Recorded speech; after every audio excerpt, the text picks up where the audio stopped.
ఇక చూడు రే పేపర్లో గమ్మత్ ముచ్చటిచ్చిరు. రాజగోపాల్ రెడ్డి పైన విచారణ అంట. 4 సభ్యులతో కమిటీ. మంగళవారం నాడు మరోసారి భేటీ. వరంగల్ ఎపిసోడ్ పైన కమిటీ. టీపీసీసీ క్రమశిక్షణ మీటింగ్లో నిర్ణయం. రాజగోపాల్ రెడ్డిని మీరు 4 కాదు 40 మంది అయినా కానీ ఏంటికే కూడా వీకలేరు. అవునా కాదా ప్రజలారా? ఎందుకంటే రాజగోపాల్ రెడ్డి పటేల్ ఆయన ఆషామాషి కాదు.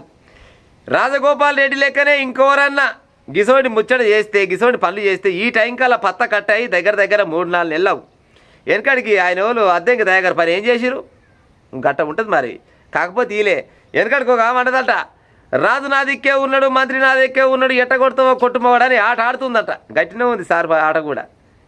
ఆయనకి ఎరికే వీళ్ళు ఏం చేయలేరు, నేను ఎన్ని అన్నా కానీ వాళ్ళు కూడా ఏం చేయలేరు. రాజు దలుచుకుంటే దెబ్బలు కొదవ అన్నట్టు రాజు దలుచుకోడు దెబ్బలు పడాయి.